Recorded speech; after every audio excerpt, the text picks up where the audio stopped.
Amis auditeurs, bonjour.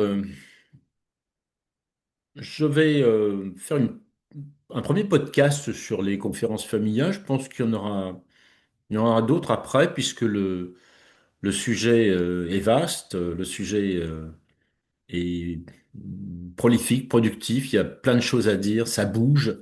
Euh, Ça fait son chemin en France, même si parfois les conférences familiales rencontrent des obstacles, parce que ça bouge quand même pas mal les lignes dans le travail social. Mais ça ouvre une perspective, une issue, un espoir dans un marasme de l'action sociale qui tend à se généraliser, comme une petite lumière au bout du tunnel. Aujourd'hui, je voudrais te parler d'une certaine vision de l'empowerment qui m'a fait un peu peur lors d'une formation que j'ai fait récemment en Bretagne. J'avais un groupe de gens qui venaient se former pour être coordinateurs de conférences familiales, un groupe de Bretons dynamiques, réactifs, sympas et plein d'énergie.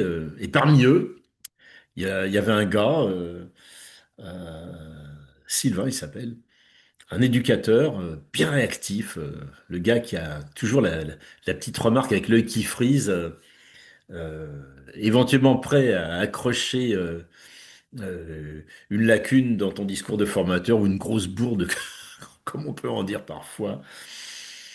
Et là, j'étais en train de parler de l'empowerment, comme je fais d'habitude. L'empowerment, ça, c'est s'emparer d'une part significative de la prise de décision, quelles que soient les difficultés rencontrées.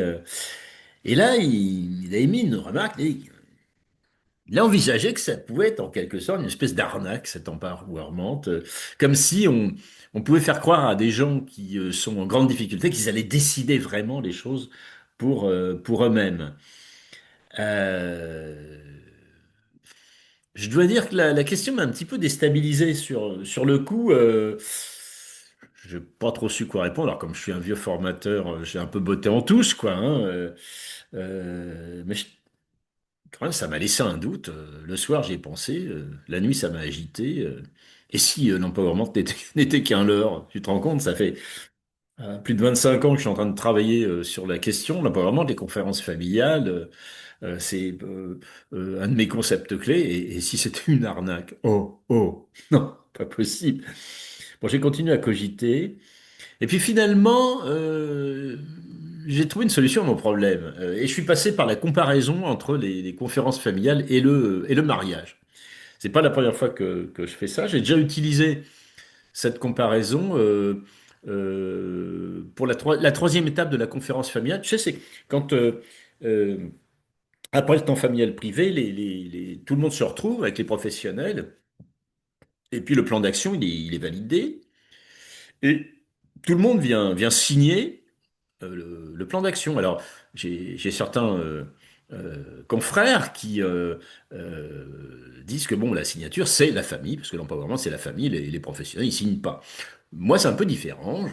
Je demande à tous de signer, y compris les professionnels, qui vont être témoins des engagements pris par les membres de la famille sur le plan d'action. Un petit peu comme dans un mariage, tu vas voir les témoins qui viennent signer euh, et à poser une sorte de validation sociale de l'acte posé entre deux personnes devant leur famille euh, et devant le corps social. Euh, alors pourquoi cette comparaison avec le mariage va porter euh, un petit soulagement sur mon doute existentiel majeur par rapport à l'empowerment. Sur cette question, alors l'empowerment, gros gain ou simple arnaque? Euh, bien, j'ai imaginé un petit scénario. Hein. Tu vas voir comment je bâtis la comparaison. Imagine deux jeunes gens vont se marier, ils sont amoureux, ils ont décidé de se marier, mais ils sont tout jeunes, ils ont 20 et quelques années, ils sont à peine sortis des études, ils n'ont pas d'argent, pas spécialement de moyens financiers, et bah, ils vont monter ce projet de mariage qui va être financé essentiellement par leur famille, hein, comme ça arrive souvent dans la tradition de nos contrées. Quand les jeunes sont tout jeunes, ils n'ont pas d'argent, c'est les familles qui financent le mariage. Alors, un financement de plein de choses qui coûtent cher, hein. La salle, ça coûte cher, une salle. Combien il y aura d'invités? Alors, on veut qu'il y ait pas mal d'invités. Plus il y en a, plus ça coûte cher. Le choix des menus, quel vin on va boire, et la pièce montée, quelle sera sa hauteur, les animations musicales. Enfin bon, ça fait pas mal d'argent. Et nos deux mariés, on va les appeler, tiens, par exemple, Benjamin et Priscilla. Bon, comme ils n'ont pas du tout les cordons de la bourse, bah, ils vont être incités à accepter en quelque sorte des désirs qui sont pas le leur, quoi, hein, parce que il y a des invités qui vont être invités parce que les parents ont envie que ces invités soient là. Certains vins sont bu et ça va pas forcément leur plaire à nos deux jeunes mariés, mais ils vont pas oser refuser parce que bon ben c'est pas eux qui payent. Et finalement, il y a tout un tas de choses qui vont pas vraiment décider, quoi. C'est pas eux qui vont choisir. Ça va être les parents financeurs qui vont imposer un certain nombre de choix. Donc là, en termes d'empowerment, une partie du mariage leur échappe d'une certaine manière. Bon, le mariage a lieu néanmoins. Et subséquemment, quelques temps plus tard, quelques années plus tard, voire une quinzaine d'années plus tard, Priscilla et Benjamin, ça va plus, ils se séparent, ils divorcent. Voilà. Du temps passe encore, et puis voilà qu'ils vont rencontrer de nouveaux conjoints potentiels, et Priscilla va décider de se marier avec son nouveau compagnon, appelons-le Frédéric. Et, euh, et cette fois-ci, elle a 45 ans, elle a une situation, elle a un bon métier, un salaire tout à fait honorable, et puis Frédéric aussi, et ben, ils vont décider de tout. Hein. C'est-à-dire, c'est eux qui vont payer et la salle, les invités, les vins, les desserts, et ils vont vraiment décider de tout. Et leur mariage, ils seront en plein empowerment, en quelque sorte, de cet événement-là. Euh, eh bien, dans la conférence familiale, il y a quelque chose comme ça qui va se jouer. Si on annonce l'empowerment de la personne, mais que bon, c'est pas elle qui décide de la salle où on va s'installer, c'est pas elle qui décide de qui va venir, le plan d'action, il lui sera soustrait en fin de conférence, et c'est pas elle qui le détiendra. Les professionnels sont là d'un bout à l'autre de la conférence, et ben là, l'empowerment, il va pas en rester grand-chose, effectivement. Effectivement, là, c'est un leurre. C'est un ersatz d'empowerment. Euh, Par contre, si vraiment on est fidèle au modèle qu'on s'efforce, quelques-uns et moi-même, de diffuser en France d'une conférence familiale vraiment orientée vers l'empowerment, la personne principale, elle va décider de la salle où on s'installe, elle va décider que qui prend la parole au début et à la fin pour ouvrir la conférence, elle va décider de ce qu'on mange. Il n'y aura pas un invité qui sera là si elle ne le veut pas.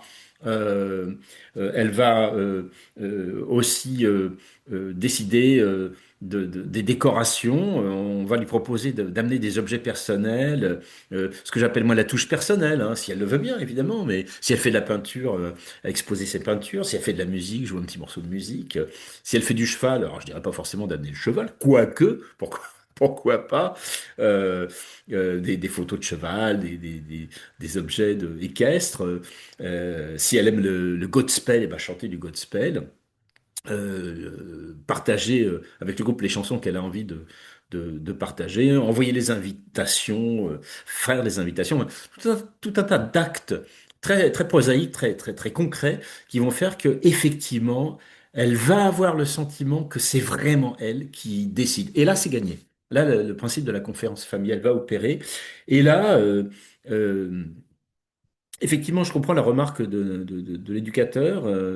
Est-ce que l'empowerment, c'est pas une arnaque? Ben, ça peut être une arnaque, ça peut être une outre, un mot creux, un mot valise. Mais si vraiment on applique la philosophie et la méthodologie des conférences familiales telles qu'on la pense, quelques-uns et moi-même, eh bien, on sera vraiment dans un empowerment qui permet à la personne de faire une fantastique expérience de libération personnelle de réalisation existentielle et puis d'accès. à la décision, voix au chapitre quand il s'agit de décider des choses pour elle. Voilà, donc je voulais partager avec toi cette petite réflexion en attendant de prochaines réflexions sur les conférences féminines. Ça ne manquera pas et j'aurai plaisir à les partager avec toi.